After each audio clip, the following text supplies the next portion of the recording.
The desert sun hammered down on Ramadi like the fist of an angry god. Commander Ravensteel pressed herself against the crumbling concrete wall. Her breathing controlled her heart rate steady despite the chaos erupting around her. She was 38 years old, but in that moment she felt every second of her 12 years as a Navy SEAL operator. Insurgent fire crackled overhead. Somewhere in the compound behind her, 12 Marines were trapped, pinned down by a coordinated ambush that had turned a routine patrol into a nightmare. The year was 2006, and Ramadi was a meat grinder that chewed up the unprepared and spit out the careless. Steele's team, SEAL Team 5 Charlie Platoon, had been 3 clicks away when the distress call came through. Now they were here, and the Marines were counting on them to do what SEALs do best, the impossible. She glanced at her team, 6 operators battle-hardened and ready. They didn't need words.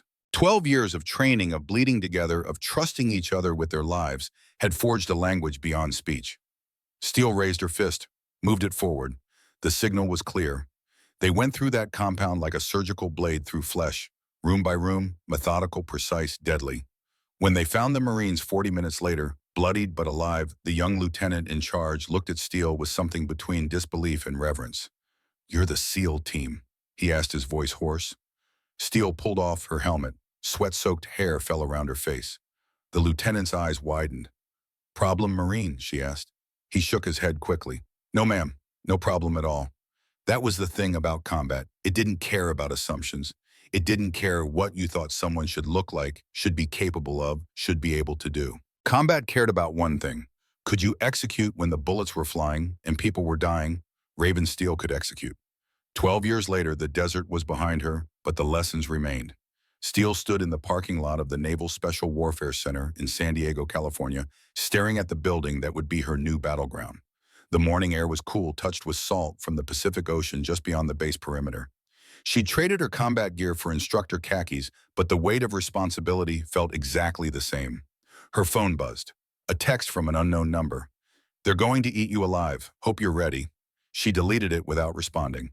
Anonymous warnings were nothing new. Female SEAL operators were rare enough. Female SEAL instructors were practically mythological. Some people couldn't handle the cognitive dissonance. "Commander Steele," she turned. A young petty officer stood at attention, his uniform crisp, his expression carefully neutral.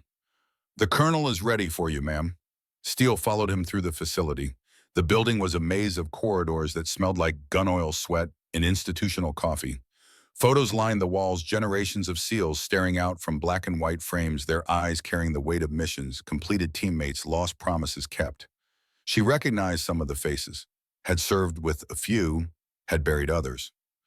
The petty officer stopped at a door marked Facility Commander, Colonel M. Hartwell, and knocked twice. "Enter," came the voice from inside. Colonel Morgan Hartwell was 62 years old and looked like he'd been carved from granite by someone who'd run out of patience halfway through. His face was all hard angles and weathered lines, the kind of face that came from 3 decades of military service that included 2 tours in the Gulf War, countless black operations nobody talked about, and the kind of decisions that aged a man faster than time ever could. He stood when Steele entered, extending a hand. "Commander, welcome to San Diego." His grip was firm testing. Steele matched it without hesitation. "Thank you, sir. Good to be here." Hartwell gestured to a chair. Steele sat. The office was sparse American flag in the corner, a few commendations on the wall, and a photo on the desk showing a younger Hartwell with what looked like his SEAL team somewhere hot and sandy. "I'll be direct, Commander," Hartwell said, settling into his chair. "You're here because you're the best close-quarters combat instructor we could get. Your record speaks for itself. 12 years operational, 3 Bronze Stars, 2 Silver Stars, more classified commendations than I'm cleared to discuss even in this office." He paused, his eyes locked on hers. "But you should know that not everyone is thrilled about your assignment." Steele's expression didn't change. "Sir, I've spent my entire career being underestimated. I'm comfortable with skepticism." A ghost of a smile touched Hartwell's lips. "I'm sure you are. But these kids, he gestured vaguely toward the training facilities beyond his office. "They're a different kind of challenge. They think they're invincible. Think they know everything because they survived Bodais, or they're the sons of senators, or they've read every Tom Clancy novel ever written. And you want me to remind them what real operators look like," Steele finished. "Exactly." Hartwell leaned forward. "Break through the arrogance. Show them that strength isn't about swagger. It's about skill discipline and the ability to execute when everything's falling apart around you. He pulled a file from his desk drawer and slid it across to her. Your first class, 21 cadets, mixed backgrounds, mixed motivations. Some are here because they want to serve. Some are here because daddy pulled strings and they need a line on their resume. Your job is to figure out which ones have what it takes and which ones are going to get people killed. Steele opened the file. 21 young faces stared back at her from ID photos. Most looked confident.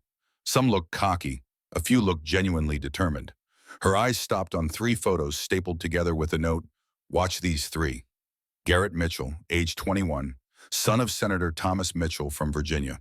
The note beneath his photo read, "Entitlement issues, high physical aptitude, low emotional intelligence.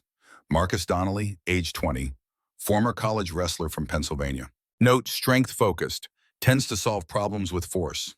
Wyatt Callahan, age 22, engineering degree from MIT. Note, brilliant tactically, struggles with interpersonal dynamics. Problem children, Steele asked, looking up. Hartwell shrugged. Potential maybe, or potential disasters. That's for you to determine." He stood signaling the meeting was over. Steele rose as well. "One more thing, Commander," Hartwell said as she reached the door. "These kids think they're hard.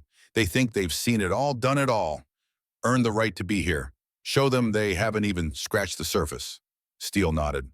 "Roger that, sir." As she left his office, she allowed herself a small, cold smile. She'd been breaking through assumptions her entire career. What was 21 more Garrett Mitchell sat in the cadet barracks common area holding court like a king, surrounded by his subjects. He was tall, 6'2", with the kind of build that came from personal trainers and college athletics rather than real combat experience. His hair was perfectly styled even at 0530 hours, and his uniform looked like it had been professionally pressed. "I'm telling you," he said, gesturing with a protein shake, "the new CQC instructor is going to be a joke. Some washed-up operator who couldn't hack it in the field anymore." Marcus Donnelly, thick-necked, barrel-chested, with hands that looked like they could crush bowling balls, grunted in agreement. "Heard it's some diversity hire, the brass checking boxes." Wyatt Callahan, seated slightly apart with a tactical manual open in his lap, looked up. "Her record is classified. That usually means something." "Means nothing," Garrett said dismissively. "Probably flew a desk in Kuwait, maybe ran logistics in Qatar. They stamp classified on everything nowadays to make it sound impressive." Around them, other cadets listened with varying degrees of interest. Some looked skeptical of Garrett's assessment. Others nodded along, caught up in the comfortable assumption that they already knew what to expect. "What if she's legitimate?" asked a quieter cadet from the back, a young man named Torres, who'd served 2 years enlisted before applying for officer candidacy. Garrett laughed. "Then we test her? Simple as that." "Test her how?" Marcus asked, leaning forward. Garrett's eyes glinted with something that might have been mischief or might have been cruelty. It was hard to tell where one ended and the other began. "I've got an idea," he said, "and I know a guy in the armory who owes me a favor." The armory technician's name was Corporal Bradley, and he was 42 years old with a mortgage, a messy divorce, and a gambling problem that made him susceptible to bad decisions.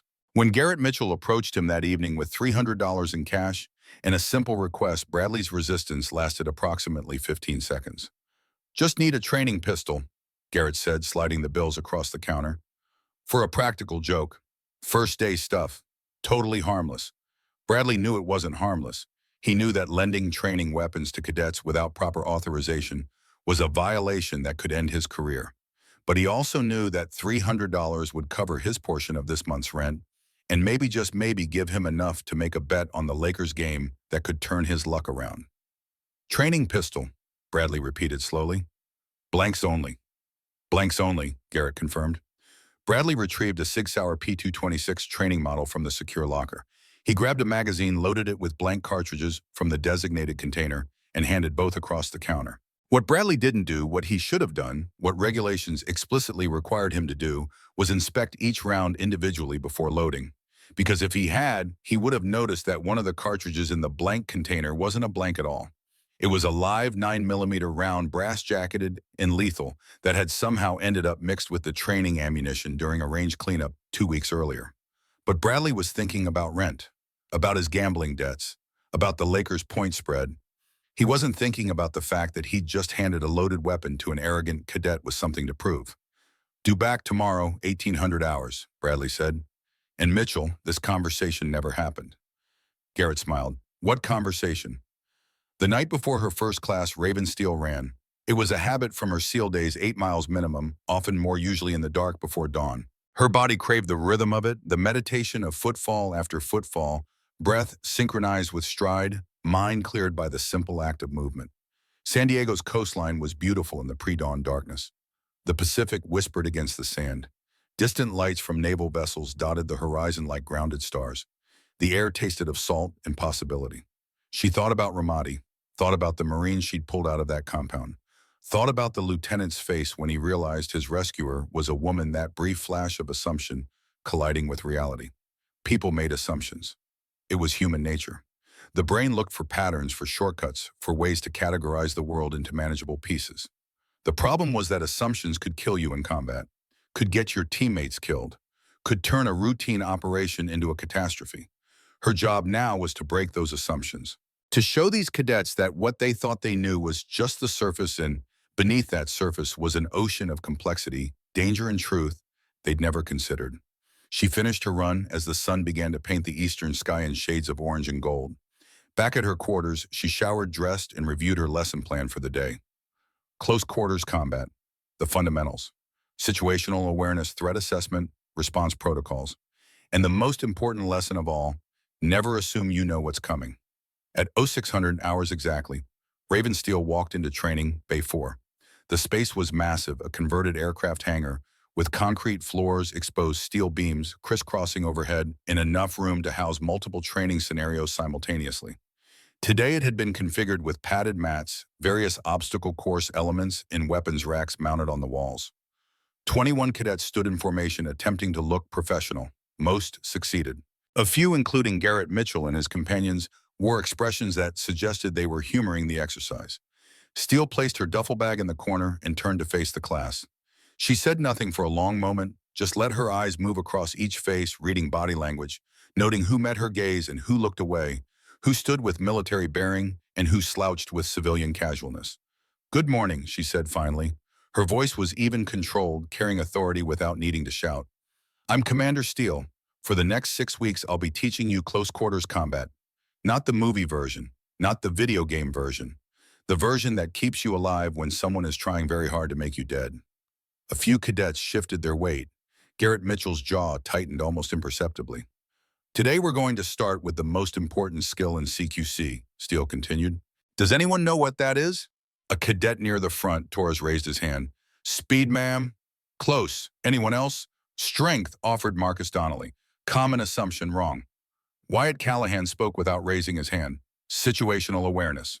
Steele nodded. "Correct. Situational awareness means—" She never finished the sentence, because at that moment, Garrett Mitchell emerged from behind her left flank, moving with practiced silence. In his right hand, he held the training pistol, and before Steele could complete her thought, she felt the cold press of metal against her right temple. Marcus Donnelly appeared on her right side, blocking that escape route. Wyatt Callahan materialized on her left, completing the triangle. Around the training bay, the other cadets froze. Some gasped. Others stood paralyzed, unsure if this was part of the curriculum or something else entirely. Garrett pressed the pistol harder against Steele's skull. His voice was loud enough for everyone to hear, confident, performing for an audience. "Looks like the situation just got complicated, ma'am," he said. "Maybe we should talk about awareness now." The silence that followed was absolute.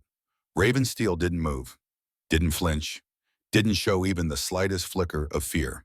What she did do, what Garrett Mitchell would replay in his mind for years afterward, trying to understand how he missed it, was smile. It was a cold smile, a dangerous smile. The smile of a predator who'd just watched prey walk into a trap of its own making. "Is that so, cadet?" she asked, her voice dropping to a low, lethal purr. Then she moved. The entire sequence lasted 3 seconds. Second one, Steele's left hand shot upward with speed that seemed impossible for human reflexes. Her fingers closed around Garrett's wrist, not his hand, not the gun, but his wrist at the exact point where the radial nerve ran close to the bone. She applied pressure with her thumb, a technique learned from years of training and refined through actual combat. The pain was instantaneous and overwhelming. Garrett's grip on the pistol loosened involuntarily as every nerve in his hand screamed. Simultaneously, Steele's body pivoted. Her center of gravity shifted with practiced precision, using Garrett's own momentum and weight against him. It was physics and leverage, and 12 years of experience compressed into a single fluid motion. Second two, while still controlling Garrett's wrist, Steele's right elbow snapped backward and across, driving into Marcus Donnelly's floating ribs with calculated force. Not enough to cause permanent damage. She was an instructor, not an executioner, but enough to collapse his diaphragm and steal every molecule of air from his lungs. Marcus folded like a puppet with cut strings, his mouth opening in a silent gasp, his eyes wide with shock. In the same continuous motion, Steele spun Garrett around, using his body as a shield, while simultaneously twisting the pistol from his nerveless fingers. The weapon clattered to the mat. Second three, Wyatt Callahan, to his credit, recognized the situation was deteriorating and tried to intervene. He lunged forward, reaching for Steele's arm. He never made contact. Steele's right leg swept Garrett's feet from under him, sending him crashing to the mat face first. At the same time, she pivoted again, a dancer's grace with a warrior's purpose, and delivered a precise strike to Wyatt's solar plexus with her open palm. The blow was perfectly calibrated, enough force to incapacitate without causing lasting harm. Wyatt's forward momentum stopped dead. He dropped to his knees, gasping, his entire world reduced to the desperate need for oxygen. The training pistol lay on the mat where it had fallen. Steele bent down, picked it up with casual ease, and in a movement so smooth it seemed choreographed, she caught it mid-bounce when it rose slightly from the impact. She checked the chamber, and her expression changed. The cold smile vanished. Her jaw tightened, her eyes narrowed. There, visible in the chamber, was a single brass cartridge. Not the dull gray of a blank round, the bright, unmistakable brass of a live 9mm round. For a heartbeat, Ravensteel felt something she hadn't felt in combat since Ramadi. Not fear, fear was too simple a word. It was a recognition of mortality, of the fact that she'd just been 3 pounds of trigger pressure away from having her brain scattered across the training bay floor. These idiots hadn't known. She could see it in their faces, in their shocked expressions, in the way Garrett was staring up at her from the mat with confusion rather than malice. They'd thought it was blanks, thought it was a prank, thought they were proving some point about female instructors. They'd almost committed murder by accident. Steele's hand closed around the pistol. She ejected the magazine, cleared the chamber, and pocketed the live round with a fluid motion that none of the cadets noticed. They were too busy processing what had just happened, too stunned by the speed and efficiency of their own neutralization. She crouched down, bringing her face level with Garrett Mitchell's. He was still on the mat, his wrist throbbing, his ego shattered, his entire worldview crumbling. When she spoke, her voice was quiet, conversational, which somehow made it more terrifying than if she'd been shouting. Lesson 1, Cadet Mitchell, she said. Never assume. You assumed I was weak because I don't look like your idea of what a SEAL operator should look like. You assumed I'd be intimidated by your little performance. You assumed this, she held up the pistol, was going to prove something. She tapped the barrel against his temple, exactly where he'd pressed it against hers. You assumed wrong, on all counts. She stood, her eyes sweeping across the other cadets. Most looked like they'd just witnessed a car accident. A few looked sick. Torres, the enlisted veteran, looked impressed. Lesson 2, Steele continued, her voice now carrying across the entire training bay. When you point a weapon at someone, even a training weapon, you have just given that person permission to use whatever force is necessary to neutralize the threat. You've declared that the situation is now life or death. You've removed the safety barriers of civilization and rules of engagement. She paused, letting that sink in. Cadet Mitchell and his friends just gave me that permission. They're lucky I'm an instructor and not an enemy combatant, because an enemy wouldn't have stopped at disarming them. An enemy would have used that gun to put rounds through their skulls before they even understood what was happening. The silence was profound. You want to test me? Steele asked the room. You want to see what I'm made of? Fine. Class is in session. What followed was the longest, most grueling hour of physical training most of these cadets had ever experienced. Steele pushed them to their limits and then pushed them further. Burpees until their arms shook. Flutter kicks until their abs cramped. Bear crawls until their shoulders screamed. Mountain climbers until their lungs burned. And through it all, she barely raised her voice. Didn't need to.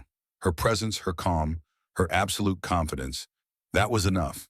By the end of the hour, 21 cadets lay scattered across the training bay floor, soaked in sweat, trembling with exhaustion, and possessed of a newfound respect that bordered on fear. Garrett Mitchell, Marcus Donnelly, and Wyatt Callahan were in the worst shape of all. Not just physically exhausted, but mentally shattered. Everything they'd thought they knew about strength, about dominance, about what made someone qualified, all of it had been dismantled in 3 seconds. Dismissed, Steele said finally. Except you three. She pointed at Garrett, Marcus, and Wyatt. You stay. We're not done yet. The other cadets filed out quickly, grateful to escape. Only Torres looked back once, his expression thoughtful. When the training bay was empty except for Steele and the three young men, she walked to her duffel bag and retrieved a bottle of water. Took a slow drink. Let them wait, let them sweat, let them wonder what punishment was coming. Finally, she turned to face them. Tomorrow morning, CO 700 hours, you three will appear before the base disciplinary board, she said.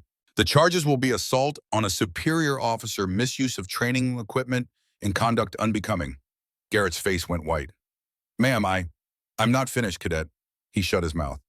The board will almost certainly recommend expulsion. All three of you will likely be dismissed from this program, possibly from military service entirely. Your careers will be over before they begin. Wyatt Callahan spoke, his voice hoarse. Ma'am, we didn't mean it was supposed to be blanks. I know, Steele said quietly. That stopped all three of them. I know you didn't intend to kill me, she continued. I know you thought it was a harmless prank. I know you're stupid, not malicious. She moved closer, studying each of their faces. But that's exactly the problem.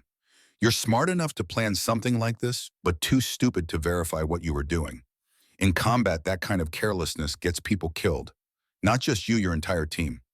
She pulled the live round from her pocket and held it up. The brass caught the overhead lights. This was in the chamber. Did you know that? All three shook their heads, their faces now drained of color. That's what I thought. She pocketed the round again.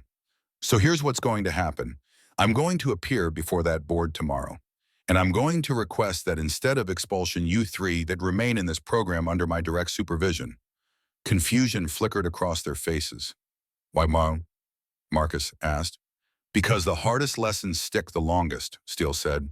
Because I'd rather teach you now when the consequences are controlled than let you learn these lessons in combat where the consequences are body bags. She paused. And because a long time ago someone gave me a second chance when I didn't deserve one.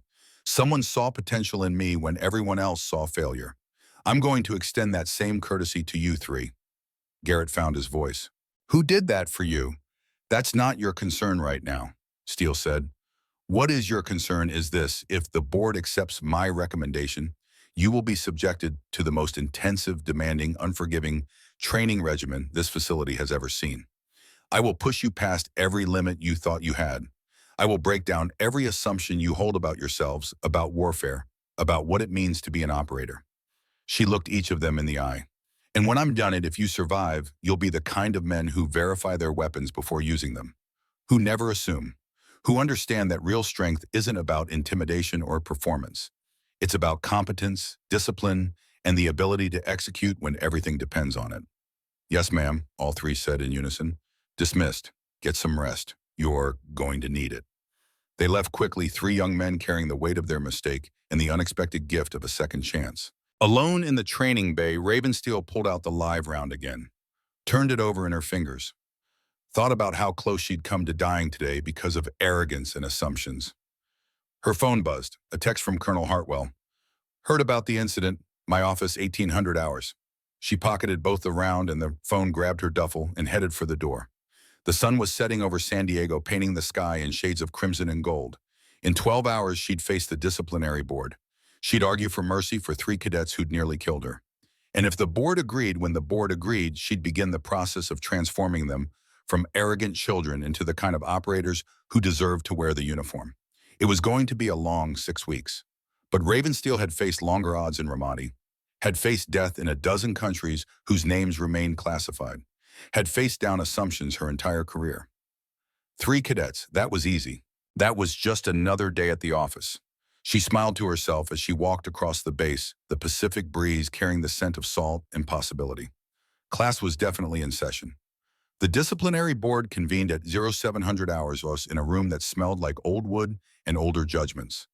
5 officers sat behind a long table, 3 commanders, 1 captain, and Colonel Morgan Hartwell presiding. Their faces were carved from stone, their expressions revealing nothing. Garrett Mitchell, Marcus Donnelly, and Wyatt Callahan stood at attention in their dress uniforms, spines rigid, eyes forward, trying not to look like men standing before a firing squad. Behind them, several rows of chairs held witnesses and observers. The room felt smaller than it was, the air thick with consequence. Commander Steele sat to the side, her dress whites immaculate, her bearing calm. She'd spent the previous evening in Hartwell's office arguing her case. He'd listened without interruption, his weathered face unreadable. When she'd finished, he'd simply nodded and said, "We'll see what the board decides." Now, watching the three young men try to maintain composure, she felt something unexpected. Not quite sympathy they'd earned this moment through their own stupidity, but perhaps understanding. She'd been young, once cocky, once convinced she knew everything about warfare because she'd read the manuals and passed the tests. Ramadi had taught her differently. Combat didn't grade on a curve. One of the board members, a stern-faced Captain Steele, didn't recognize, read the charges with bureaucratic precision.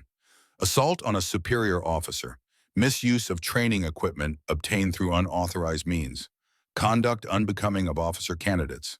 He looked up from the file. "These are serious charges, gentlemen. Career-ending charges." Garrett's jaw tightened, but he said nothing. Good, he was learning. "Commander Steele," Hartwell said, his voice cutting through the tension, "you were the victim of this incident. What's your recommendation?" Steele stood, moved to the center of the room. Every eye tracked her movement.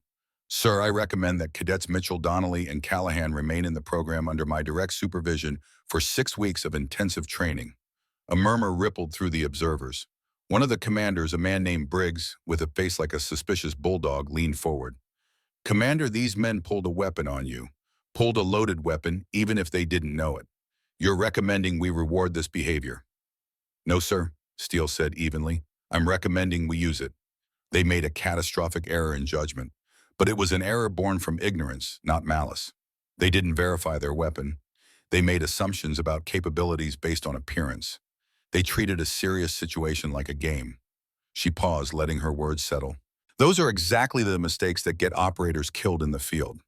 I'd rather they learn that lesson here under controlled circumstances than learn it in combat where the consequences are body bags and flag-draped coffins." Commander Briggs wasn't satisfied. "And what makes you think they deserve a second chance?" Steele met his eyes. "Because someone once gave me one, sir, when I didn't deserve it either." Hartwell's expression shifted almost imperceptibly. A ghost of something memory perhaps flickered across his face. He knew exactly what second chance she meant. They both did. Commander Briggs opened his mouth to press further, but Hartwell raised a hand. "The commander's recommendation stands," Hartwell said firmly. "Her judgment on this matter carries weight." She turned to face the three cadets. "These men made a mistake, a serious one. But they can learn from it, and if they do, they'll be better operators than if this had never happened. They'll verify their weapons. They'll question their assumptions. They'll understand that competence isn't about appearance or performance. It's about preparation and execution." Briggs looked skeptical, but said nothing more. Hartwell surveyed the other board members. Silent communication passed between them, the kind that came from decades of military service and shared understanding. "Very well," Hartwell said finally. "Cadets Mitchell, Donnelly, and Callahan will remain in the program under Commander Steele's direct supervision.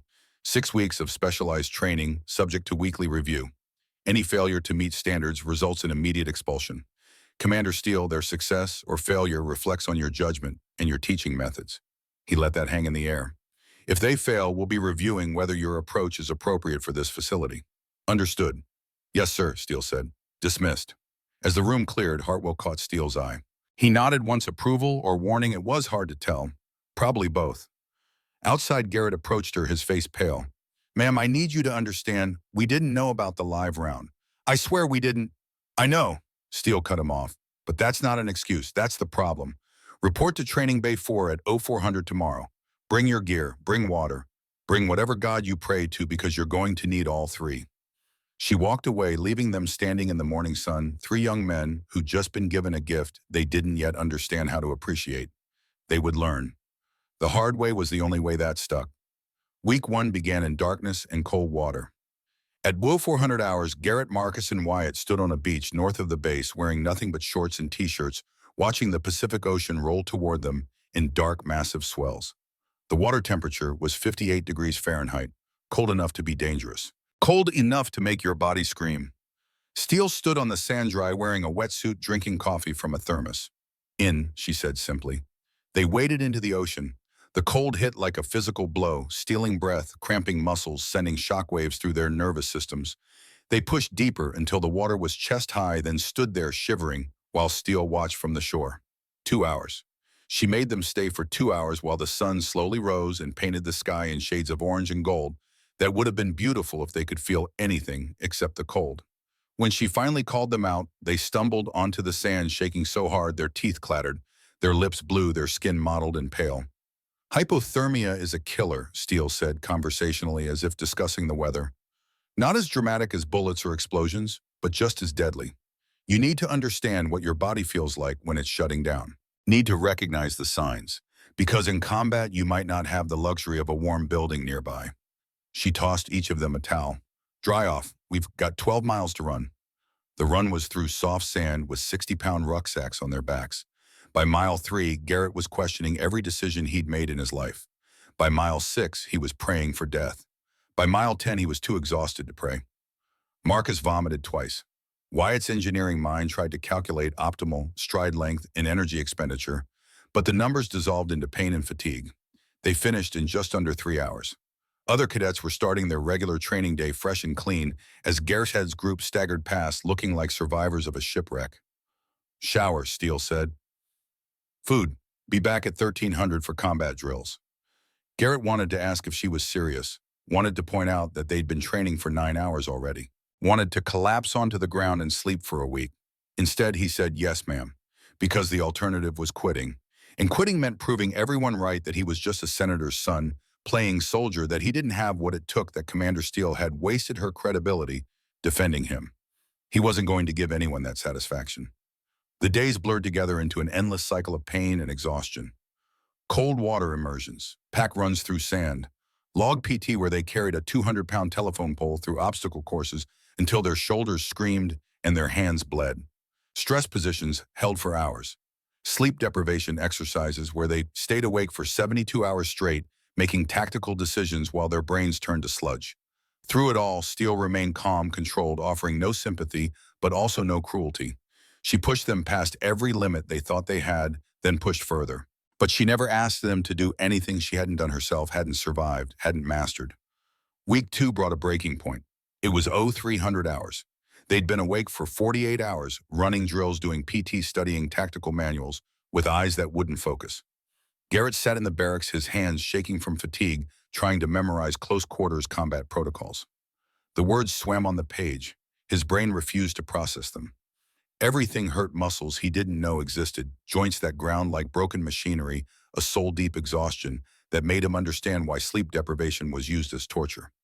He stood suddenly, the chair scraping loudly in the quiet room. I can't do this, he said to no one in particular. Marcus and Wyatt looked up from their own study materials, their faces haggard. What? Marcus asked. I can't do this, Garrett repeated louder. This is insane. She's trying to kill us. She's punishing us for what? For being idiots for 5 minutes, for making one mistake.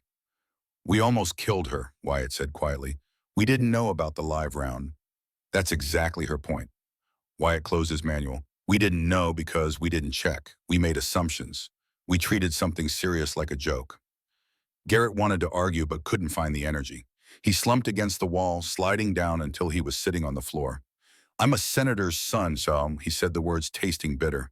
I could make one phone call and I'd be out to here. Back to comfort. Back to my old life where people respect me because of my name, not because I've earned anything. So make the call, Marcus said, his voice flat. Garrett looked at him, surprised.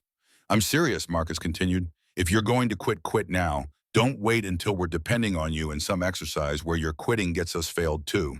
Don't wait until we've invested more time in someone who isn't committed. The words stung worse than any physical pain Steele had inflicted. I didn't say I was quitting, Garrett protested weakly. Didn't you? Wyatt asked. Because it sounded a lot like quitting to me. Silence filled the barracks. Outside the base was quiet except for the distant sound of waves hitting the shore. She saved our careers, Marcus said finally. The board wanted to expel us.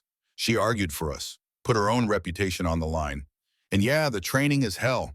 Yeah, it feels like punishment. But maybe that's because we deserve it. Maybe we deserve worse. He walked to where Garrett sat on the floor. I've been thinking about that live round, about how close we came to murder. Not metaphorically, actually, murder. We'd be in Leavenworth right now if she'd died. Our lives would be over. Instead, we're here being given a chance to become something better than we were. Marcus extended a hand. So either take that chance or don't, but decide now because I'm not carrying you anymore. Garrett stared at the offered hand. Thought about his father, the senator who'd pulled strings to get him into this program. Thought about all the times people had dismissed him as just another privileged kid playing dress-up in military uniform. Thought about the look on Steele's face when she checked that chamber and seen the live round, not fear, not anger, but a cold assessment of how close death had come. He took Marcus's hand, let himself be pulled to his feet. No quitting, he said, no quitting. Marcus agreed. Good, Wyatt said, reopening his manual, because we've got 5 more hours before she wants us back on that beach, and I haven't finished memorizing these protocols yet. They studied until dawn 3 young men who'd entered this program as strangers and adversaries, slowly forging something that might eventually become brotherhood.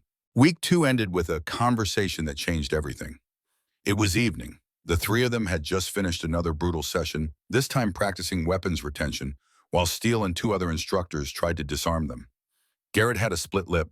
Marcus had a black eye. Wyatt's hands were wrapped in tape to cover torn blisters. They were walking back to the barracks when Steele called out, "Mitchell, a moment." Garrett stopped tension flooding his body. Private conversations with Steele usually meant additional punishment or correction. He approached where she stood in the shadow of the training facility. "Ma'am." She studied him for a long moment. In the fading light, her face was hard to read. "Why didn't you report the live round?" Garrett asked suddenly. The question had been eating at him for 2 weeks. "You could have, should have. We'd be in prison. Instead, you kept it quiet." Steele pulled something from her pocket, the brass cartridge. She'd been carrying it this whole time. "You know why this was in the chamber?" she asked. "Armory tech screwed up. Didn't check the magazine properly."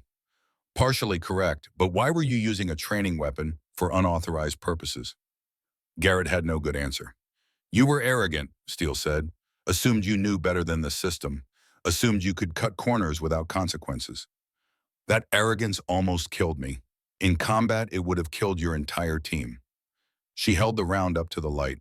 "I didn't report this because the lesson is worth more than the punishment. You'll carry the weight of what almost happened for the rest of your career. Every time you handle a weapon, you'll remember. Every time you make an assumption, you'll question it. That's a lesson that can't be taught through discipline or expulsion." She pressed the round into his palm, closing his fingers around it. "Keep this. Let it remind you that competence isn't about confidence. It's about verification, preparation, and the humility to know that you don't know everything." Garrett stared at the brass in his hand. It felt impossibly heavy. "I could have killed you," he whispered. "But you didn't.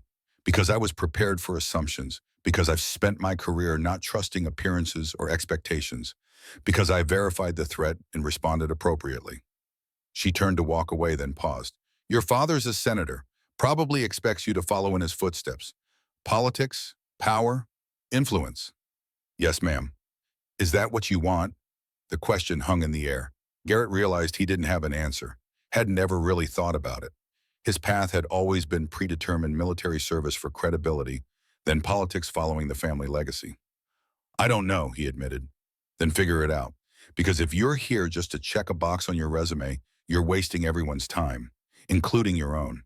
But if you're here because you actually want to become an operator, want to be the kind of man who can execute when everything depends on it, then keep doing what you're doing." She walked away, leaving him standing in the twilight with a brass round in his hand and questions he'd never asked himself echoing in his mind. Week 3 brought mental warfare. Steele had them training with blanks being fired near their heads close enough to feel the pressure wave, to smell the cordite, to trigger every instinct that screamed danger. The point was stress inoculation, teaching their bodies not to flinch, their minds not to panic, their decision-making to remain clear under pressure. Garrett hated every second. The sound was overwhelming. Each shot made his heart race, his muscles tense, his breath catch. But slowly, incrementally, he adapted. His body learned that the noise wasn't the danger. The danger was losing focus, making mistakes, freezing when action was required. They practiced trust falls from 40-foot towers, falling backward into teammates' arms, learning that operators had to depend on each other absolutely. The first time Garrett hesitated at the edge, looking down at Marcus and Wyatt waiting below. "Jump or quit," Steele called from the ground. "But decide now." He jumped, felt the sickening moment of freefall. Then strong hands caught him, absorbed. His momentum lowered him safely. "Again," Steele ordered. They did it 50 times. each man taking turns falling, catching, learning that trust wasn't a feeling, it was a decision backed by competence and commitment. Week 4 brought new pressure. Colonel Hartwell summoned Steele to his office. When she entered, his expression was grave. "The board is reconvening," he said without preamble. "Some members believe your methods are too extreme. They want the cadets expelled regardless of progress." Steele's stomach dropped, but her face remained neutral. "On what grounds, sir?" "Unnecessary hardship, training that exceeds standard protocols, concerns about physical and mental safety." Hartwell leaned back in his chair. "Commander Briggs is leading the charge. He thinks you're punishing them, not teaching them." "What do you think, sir?" Hartwell was quiet for a moment, his eyes distant. "I think you're doing what I did for you 12 years ago, pushing someone past where they think they can go, breaking down assumptions and rebuilding something stronger." He focused on her. "But the board wants proof. Week 6, your 3 cadets will undergo SEER evaluation against instructors I personally select. Full 48-hour field exercise. Escape and evasion against veteran SEAL operators." He let the weight of that settle. "If they succeed, the board accepts that your methods work. If they fail, they're expelled and your teaching approach gets reviewed. Your career will take a hit, Commander." "This goes beyond those 3 cadets now." Steele nodded slowly. "Understood, sir. Who are the instructors?" Hartwell's expression was unreadable. "The best I can find, including myself." Week 5 accelerated into focused preparation. Steele pushed them through every SEER scenario she could design. Escape techniques from zip ties, rope handcuffs, evasion tactics in various terrain, survival skills with minimal equipment. She taught them how to create false trails, how to move without leaving tracks, how to think like prey while maintaining the mindset of predators. "SEER isn't about being stronger or faster," she explained during a night navigation exercise. "It's about being smarter, about using your brain when your body wants to quit, about understanding that the hunter expects you to panic, to make mistakes, to choose the obvious path." She pointed to a ridge in the distance. "The obvious route is over that ridge. Shortest distance. But obvious means predictable. Predictable means captured. You need to think 3 moves ahead. Where would the hunter expect you to go? Where would they set up ambush points? How do you exploit their expectations while achieving your objective?" Wyatt's engineering mind seized on this. He started mapping probability matrices, calculating optimal routes based on terrain analysis and predicted hunter behavior. Garrett and Marcus learned to trust his calculations even when they seemed counterintuitive. They were becoming a team. Not just 3 individuals suffering together, but a cohesive unit that thought collectively, moved synchronously, covered each other's weaknesses. The night before the SEER evaluation, Garrett found himself on the obstacle course at 0200 hours, unable to sleep. The course was dark, silent, filled with shadows and the distant sound of ocean waves. He was running it for perhaps the 100th time when he sensed rather than saw someone watching. Turned to find Steele sitting on one of the wall obstacles, barely visible in the darkness. "Can't sleep?" she asked. "No, ma'am." Nervous about tomorrow, Garrett climbed up to sit beside her. A month ago, he wouldn't have dared. Now something had shifted between them, not friendship exactly, but mutual respect. "Terrified," he admitted. "Good. Fear keeps you sharp. It's overconfidence that kills." They sat in comfortable silence for a moment. "I don't deserve this," Garrett said finally. "The second chance, the training. I was an arrogant asshole who almost killed you because I couldn't handle the idea of a female instructor." "You're right," Steele said. "You didn't deserve it. None of you did."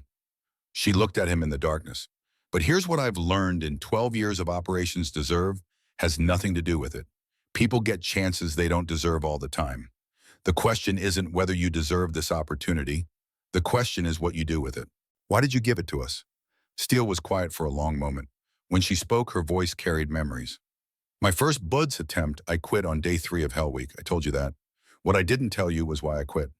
She paused. "I was hypothermic, exhausted, convinced I was going to die if I kept going. But the real reason, the one I didn't want to admit, was that I looked around and saw men who seemed stronger, faster, more capable. I assumed I didn't belong, that I couldn't match them. So I quit. But you came back. 6 months later, applied again, fully expected rejection. Instead, Colonel Hartwell called me into his office. He was a lieutenant colonel then in charge of candidate selection. He looked at me with those eyes that see everything and said, 'You quit because you assumed you weren't good enough. You assumed wrong.'" Steele's voice softened. He told me about his own failures. times he'd assumed things in combat that nearly got people killed, assumptions he'd made about himself that limited him. Then he said failure is only permanent if you stop learning from it. Come back. Show me you learned. So you did. I did. Second attempt, I finished Hell Week. Finished Boo DS. Spent 12 years in combat proving that assumptions about capability based on appearance are worthless. And I learned something else. The people who get second chances often become the best operators because they know what failure tastes like. They understand that competence isn't guaranteed. They verify, they prepare, they never take success for granted. She looked at Garrett directly. You three pulled a gun on me, almost killed me through sheer stupidity, but you weren't malicious, just ignorant, and ignorance can be fixed. Malice can't. Thank you, Garrett said quietly, for seeing the difference. Don't thank me yet. Thank me after you succeed tomorrow. If you succeed. Garrett stood preparing to head back to barracks. Ma'am, one more question. Go ahead. The mentor who gave you that second chance, Colonel Hartwell, is he one of the instructors hunting us tomorrow? Steele smiled in the darkness. Yes. Are you going to give us any advantages? Any hints? No, because he didn't give me any. He just gave me the chance to prove I'd learn. Now I'm giving you the same. Garrett nodded and headed back toward the barracks. Behind him, Steele remained on the obstacle, looking out at the dark Pacific, thinking about second chances and the weight of expectations and the strange circular nature of mentorship. Tomorrow would tell the story. Tomorrow, 3 young men would either prove themselves or fail, and her career would rise or fall with them. She climbed down from the obstacle and walked back to her quarters. There was no point in worrying now. She'd done everything she could, taught them everything she knew, given them tools and techniques, and most importantly, the understanding that competence was built on preparation and humility. The rest was up to them. As she passed the barracks, she could see lights still on in their room. 3 silhouettes visible through the window, hunched over maps and manuals, studying even at this impossible hour. They'd learned something after all. They'd learned that assumptions were the enemy, that preparation was survival. That respect wasn't given, it was earned through sweat and sacrifice and the willingness to push past every limit. Week 6 would prove if they'd learned enough. In 48 hours, they'd either be SEAL candidates or failures. There was no middle ground. There never had been. That was the lesson. That was always the lesson. Steele went to sleep thinking about Ramadi, about the Marines she'd saved, about Lieutenant Colonel Hartwell pulling her aside 12 years ago and giving her words she'd needed to hear. Tomorrow, she'd stand on the other side of that equation. Tomorrow, she'd watch from a distance while her students faced the fire. Tomorrow, they'd either rise or burn. She hoped they'd rise. Believed they would. But hope and belief didn't matter in combat. Only execution mattered. Only results. She closed her eyes and let sleep take her, knowing that in a few short hours, everything would be decided. One way or another. The alarm went off at 130 hours, but none of them were sleeping. Garrett, Marcus, and Wyatt had spent the night in a state somewhere between wakefulness and exhaustion-induced semi-consciousness, checking gear, reviewing maps, running through scenarios in minds that refused to quiet. At 03:45, they dressed in silence. Basic field uniforms. Minimal gear carefully selected and double-checked. Wyatt tested his ankle, still sore from a training injury 2 days prior, but functional. Marcus stretched his shoulder, working out the stiffness from yesterday's climbing drills. Garrett checked the brass round in his pocket one final time, a talisman against assumptions. They met outside the barracks at 0400 hours. No words necessary. After 6 weeks of hell, they developed the kind of wordless communication that comes from shared suffering. Commander Steele was waiting at the transport vehicle, her silhouette dark against the pre-dawn sky. She nodded once as they approached. No encouragement, no warnings, just acknowledgement that the moment had arrived. The drive to the insertion point took 40 minutes. Nobody spoke. The desert landscape passed by in darkness, broken only by occasional headlights from the vehicle behind them carrying Colonel Hartwell and the Hunter Force. When they arrived, Steele pulled Garrett aside for one final moment. "Remember," she said quietly, "this isn't about being the strongest or the fastest. It's about being smart enough to survive when everything's working against you." "Yes, ma'am." "And Mitchell, don't try to be a hero. Be a teammate. That's what I taught you." She stepped back, rejoined the Hunter Force, and became the enemy. The sun hadn't yet broken the horizon when the 3 cadets stood at the insertion point. The air was cold, carrying the sharp bite of early morning desert wind mixed with salt from the distant Pacific. They wore basic field uniforms, carried minimal gear, a compass, 1 bottle of water each, a basic survival kit. Nothing else. Colonel Hartwell stood before them, flanked by 7 other SEAL instructors. These weren't training staff pulled from teaching rotations. These were active operators, men with thousands of hours of combat experience, men who'd hunted actual enemies in actual wars. Their faces were hard professional, revealing nothing. Commander Steele stood apart from the group, arms crossed, expression unreadable. She'd say nothing now. This was their test, not hers.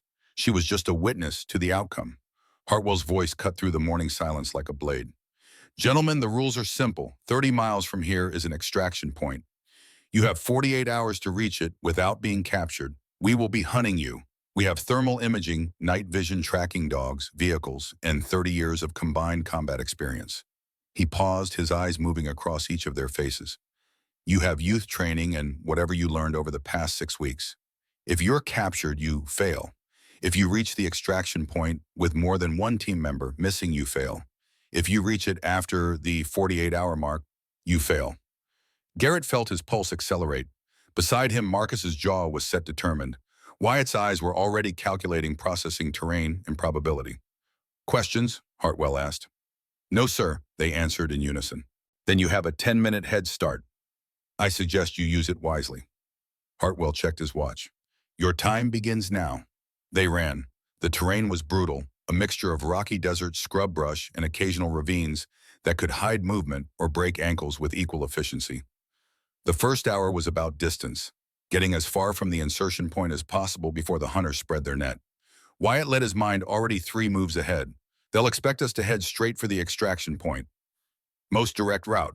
So we go parallel, first establish a false trail, then loop back. That adds miles, Marcus protested. Better than adding capture, Garrett said, trusting Wyatt's reasoning. They moved fast but careful, staying low, using terrain features for cover. Garrett's body screamed from 6 weeks of punishment, but the training had built something deeper than muscle. It had built endurance of will, the ability to keep moving when everything hurt. At the 2-hour mark, they heard the first helicopter. Down, Wyatt hissed. They pressed themselves into a dry wash, covering their bodies with dirt and brush. The helicopter passed overhead, thermal imaging, scanning the ground. But they'd learned about thermal signature reduction, staying in shadows, using terrain to break up their heat patterns, moving slowly to avoid detection. The helicopter circled twice, then moved on. They're sweeping wide, Wyatt said. Standard search pattern. We need to stay in the dead zones between passes. They moved again, faster now, knowing the net was tightening. By hour 6, exhaustion was setting in. The sun had risen hot and merciless. Their single water bottles were already half empty. Every step felt like walking through quicksand. That's when they heard the sound carried across the desert, baying, hunting, closing in, tracking dogs with a scent trail to follow. This was a variable Wyatt hadn't fully calculated for. River, Marcus said, suddenly pointing east. 1/4 mile. We cross water, break the scent. That's the obvious move, Wyatt countered. They'll expect it. You got a better idea? Garrett asked. They looked at each other, 3 young men facing a decision that would determine everything. Trust the obvious solution, or trust that the hunters expected the obvious. Split up, Garrett said suddenly. 2 of us head for the river, create obvious trail. 3rd person goes perpendicular, different direction entirely. Dogs can't track all 3 efficiently. That violates the mission parameters, Wyatt said. We all reach extraction or we fail. We rendezvous later. Grid coordinate. Garrett pulled out the map, calculated quickly. Here, 20 miles from extraction. 12 hours from now. Marcus looked doubtful. Risky. Everything's risky, Garrett said. But together we're one big target. Separated, we're harder to track, harder to capture. The dogs were getting closer. Decision time had run out. Marcus and I take the river, Wyatt said. Garrett, you go north. Create as much confusion as possible. Why me alone? Because you're the senator's son, Marcus said with a slight grin. You're the prize. They'll focus resources on you. We'll slip through while you're drawing attention. Garrett wanted to argue, but the logic was sound. And somewhere in the past 6 weeks, he'd learned that ego was less important than effectiveness. 12 hours, he confirmed. Don't be late. They split. Garrett ran north deliberately, leaving obvious signs, broken branches, disturbed soil, clear footprints in soft ground. He was bait now, and he needed to sell it. Behind him, he could hear the dogs redirecting, following his trail. Good. That meant Marcus and Wyatt had a chance. The next 6 hours were a blur of running, hiding, evading. Twice he came close to capture, once nearly stumbling into a vehicle checkpoint, once almost missing the approach of 2 instructors working a grid pattern on foot. But Steele's training had sharpened his awareness. He noticed things before they became threats, anticipated movements before they happened. He thought about that first day, how arrogant he'd been, how certain that he knew what qualified leadership looked like. Commander Steele had shattered every assumption in 3 seconds and then spent 6 weeks rebuilding him from the ground up. At the 12-hour mark, he reached the rendezvous point, a cluster of rocks near a dried stream bed. He arrived first, found cover, and waited. 30 minutes passed. An hour. Doubt crept in. What if they'd been captured? What if the plan had failed? Then Marcus appeared from the south, moving low and fast. 5 minutes later, Wyatt emerged from the west. They gathered in the rocks, sharing water, checking wounds. Marcus had torn his shoulder on barbed wire crossing a fence. Wyatt's hands were bloody from climbing. Garrett's feet were blistered raw inside his boots. "Status?" Garrett asked. "Dogs followed you," Marcus confirmed. "We crossed the river 3 times, used different exit points, confused the scent trail, made it here clean. Helicopter's been doing regular sweeps," Wyatt added. "Patterns suggest they're concentrating search in a box between here and extraction. We're going to have to go through them, not around them." 18 hours down, 30 hours remaining. 18 miles to go. They rested for 20 minutes, then moved again. Now the real challenge began. The hunters knew the extraction point, knew the timeline. They'd be waiting, watching, ready. As night fell, the temperature dropped. They moved in darkness, using the cold to their advantage. Thermal imaging was less effective when ambient temperature dropped, making human heat signatures slightly less obvious. At hour 24, halfway through the exercise, they encountered the ambush. It was perfectly set, a narrow ravine the only reasonable path forward. 3 instructors positioned at high points with overlapping fields of fire. If they'd been enemies with real weapons, Garrett's team would have been dead before they knew what hit them. But Wyatt spotted the trap. Something about the geometry wasn't right. The ravine was too perfect, too obvious. "Ambush," he whispered. "See the positions?" Garrett and Marcus studied the terrain. Took them 30 seconds, but then they saw it. The slight reflection of optics. The unnatural stillness of brush where wind should have caused movement. "We go over," Marcus said, pointing to a near vertical rock face on the ravine's west side. "That's a 40-foot climb, at night, with no gear," Garrett said. "You got a better idea." They didn't, so they climbed. It was the most terrifying thing Garrett had done in his life. Every handhold was uncertain. Every foothold could give way. In the darkness, he couldn't see the ground below, which was probably a blessing. His muscles screamed. His fingers cramped. Beside him, Marcus and Wyatt struggled with equal intensity. But they'd spent 6 weeks doing trust falls, learning that sometimes you had to commit completely to an action, even when every instinct screamed danger.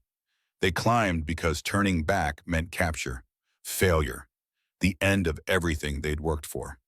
35 minutes later, they crested the ridge above the ambush point, looked down to see the 3 instructors still in position, waiting for prey that would never come. "Commander Steele taught us that," Garrett whispered, allowing himself a moment of satisfaction. "Never take the obvious path. Never assume the enemy is stupid." They moved on, skirting the ambush, heading deeper into the night. Hour 36 brought a crisis.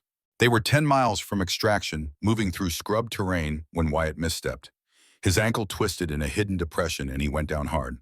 The sound he made, a sharp inhalation of pain, told Garrett everything he needed to know before Wyatt even spoke. "It's bad," Wyatt said through gritted teeth. "Might be broken. Definitely sprained." Marcus knelt, examined the injury with hands gentle but thorough. "Swelling already. You can't put weight on it." They looked at each other in the darkness. 10 miles to go, 12 hours remaining, 1 team member unable to walk. The old Garrett, the one who'd pulled a gun on Commander Steele 6 weeks ago, would have made a cold calculation. Would have suggested Wyatt stay here, that he and Marcus complete the mission, that 1 failure was better than 3. But that Garrett was gone, burned away by cold water and exhaustion, and the slow understanding that strength wasn't about dominance. It was about commitment to the people beside you. "We carry him," Garrett said simply. "That's insane," Wyatt protested. "You'll never make it. 10 miles, carrying a person, while being hunted. Leave me. Complete the mission." "No," Marcus said, his voice firm.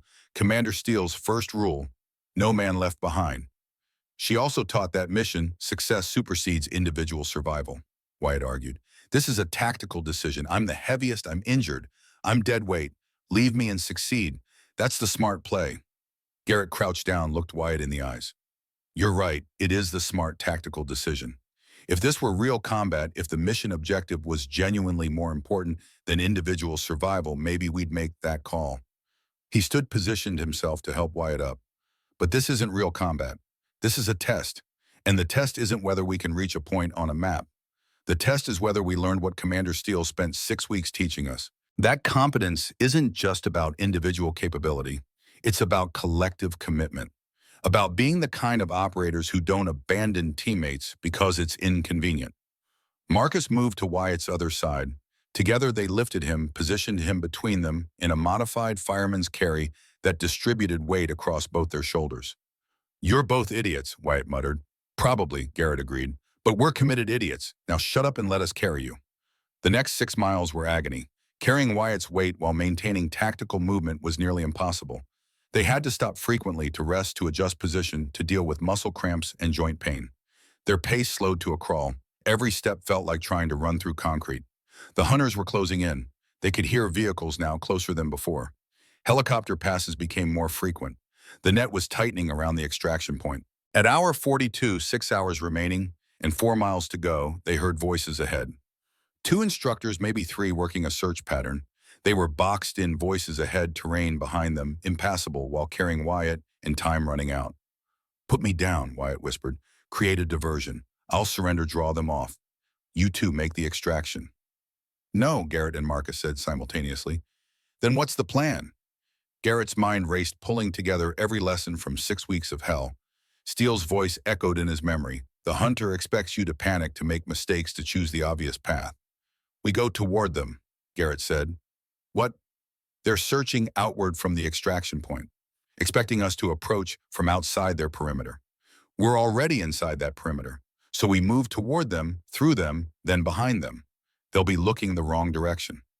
It was insane. It was also the only option that wasn't surrender. They moved forward, painfully slow, carrying Wyatt between them. The voices grew closer. 50 meters? 40? 30. They could see the instructors now. 2 men with night vision and radios working a methodical grid. Any second they'd turn, they'd see it would be over. Marcus stepped on a branch. The snap echoed like a gunshot in the quiet night. Both instructors turned night vision, scanning their direction. Garrett and Marcus froze absolutely motionless. They'd learned this too, that movement attracted eyes, but stillness could be invisible. With Wyatt between them, they must have looked like an odd-shaped rock formation, an irregular shadow, anything but 3 humans trying desperately not to be seen. The instructors stared directly at them for what felt like an eternity. Then one spoke into his radio. "Sector 7 clear, moving to Sector 8. They turned and walked away, disappearing into the night. Garrett didn't breathe for another full minute. When he finally exhaled, it came out as a shaky laugh. "That was too close," Marcus whispered. "That was perfect," Wyatt corrected. "You trusted the training, didn't panic. That's how operators survive." They kept moving now, behind the search line, heading toward the extraction point with renewed determination. Hour 47 arrived with the sun beginning to paint the eastern sky. 1 hour remaining. The extraction point was visible now, a clearing marked with a small flag with Colonel Hartwell and Commander Steele standing beside it like sentries. No other instructors were visible, but Garrett knew they were out there watching, waiting for the final approach. This last mile would be the most dangerous. "How do we play this?" Marcus asked, his voice hoarse with exhaustion. Garrett studied the terrain. Open ground around the extraction point. No cover. Anyone approaching would be completely exposed. Slowly, he said, "We walk. No running, no hiding. We've made it this far. We finish with dignity." They emerged from cover, 3 young men who'd started this journey as arrogant children, and somewhere in 47 hours of hell had been forged into something harder. Garrett and Marcus carried Wyatt between them, no longer trying to hide their burden, no longer pretending this had been easy. Other instructors materialized from concealment, 4 more SEAL operators who'd been positioned for that final capture, who'd been waiting for a desperate sprint they could intercept. But the slow, deliberate walk seemed to confuse them.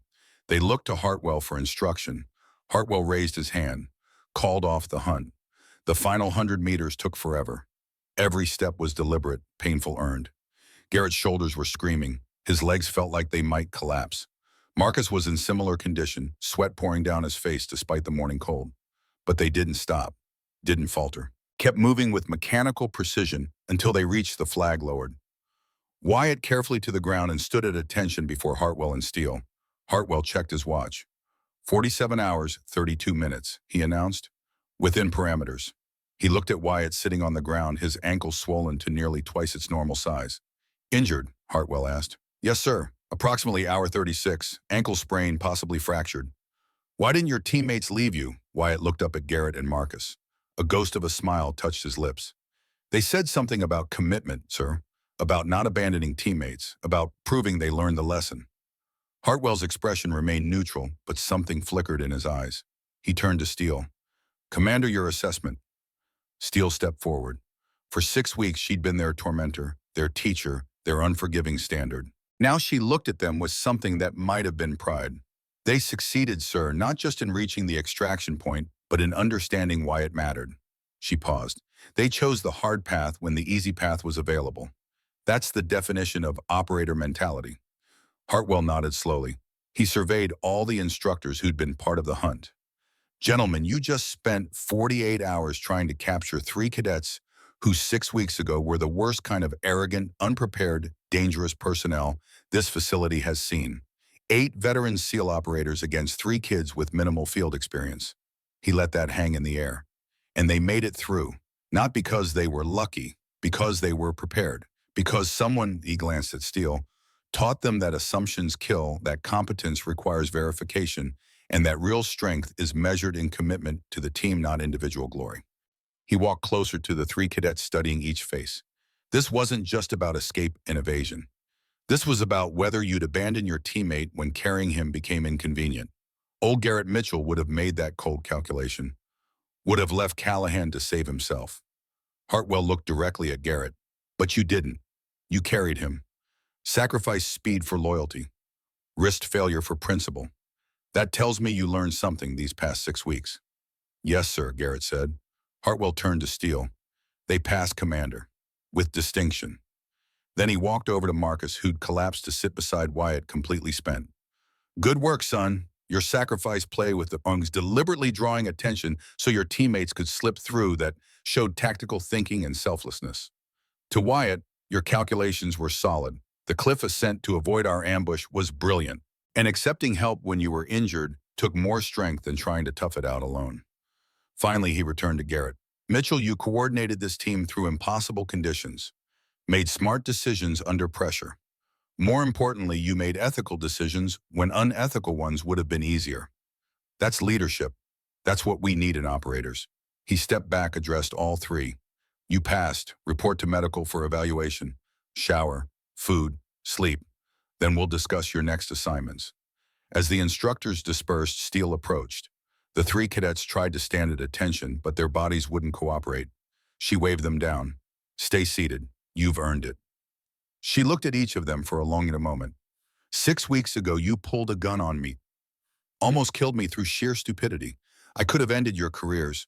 Instead, I chose to teach you something. And we learned, ma'am, Garrett said. Everything you taught us, verification over assumption, preparation over confidence, team over individual, it kept us alive out there. Steele reached into her pocket and pulled out something. 3 pins. The Navy SEAL trident, the iconic eagle clutching an anchor trident and pistol. These aren't real, she said. You haven't earned the actual trident yet. That requires BUDS completion, SEAL qualification training, your first operational deployment. These are training replicas. She handed one to each of them. But consider them a promise, a statement of potential. You've proven you have what it takes to begin that journey. The rest is up to you. Garrett stared at the pin in his hand. The weight of it felt immense, impossibly heavy for such a small object. Thank you, ma'am, he said quietly, for the second chance, for seeing past our stupidity, for pushing us until we became something better. Don't thank me yet, Steele said. Thank me when you graduate BUDS. When you complete your first mission, when you become the operators I know you can be.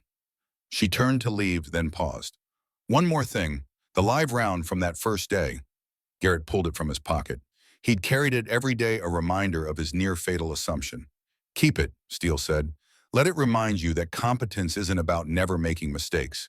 It's about learning from them so thoroughly that you never make the same mistake twice. She walked away, leaving them sitting in the morning sun, 3 young men transformed by 6 weeks of hell into something harder, sharper, better. 4 weeks later, graduation day arrived with perfect California weather. The ceremony was formal, traditional, with families and brass and media covering the event. 21 cadets received their completion certificates. Garrett Mitchell was named honor graduate. Marcus Donnelly received top combat performance.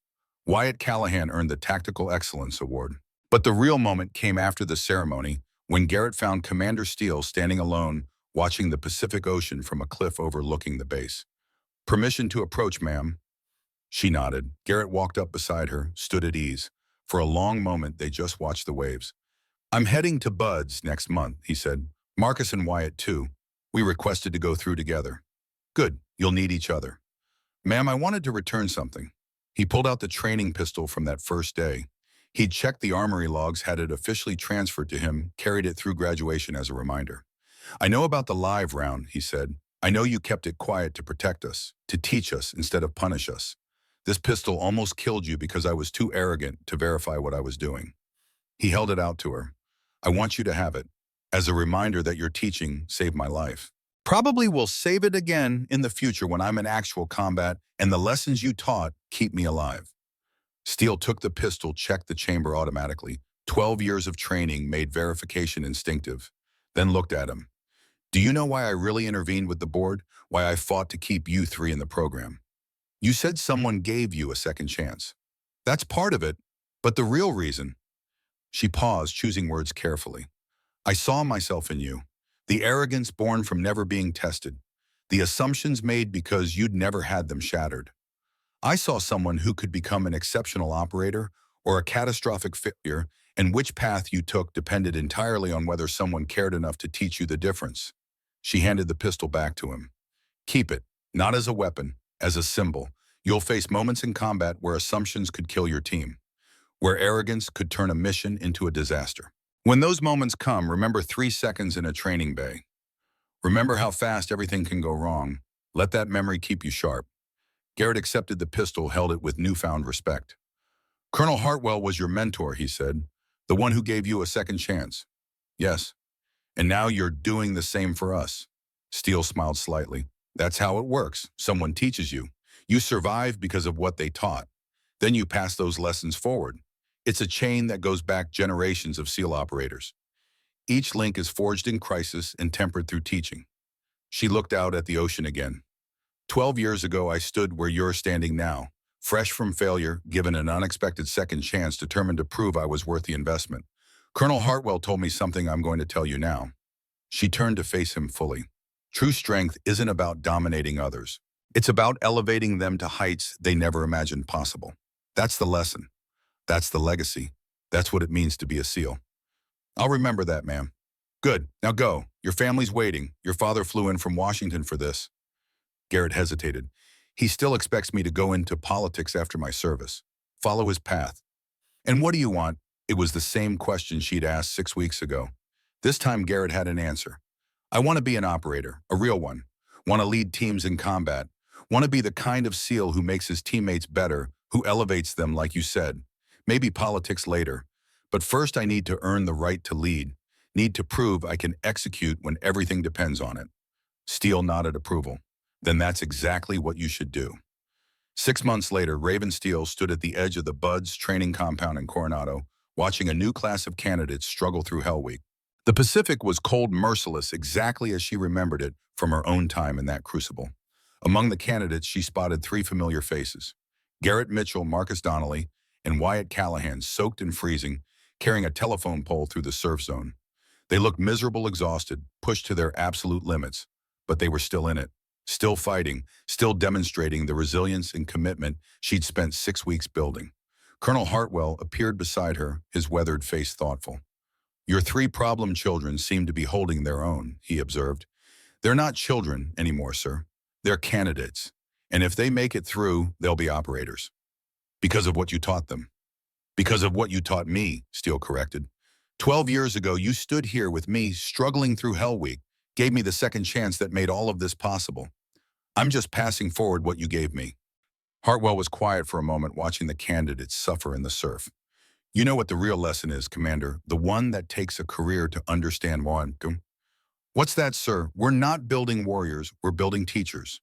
Every SEAL who survives combat has a responsibility to teach the next generation, to pass forward the lessons learned in blood and sacrifice. That's the legacy. Not the missions completed or the enemies defeated. The students who survive because we cared enough to teach them properly.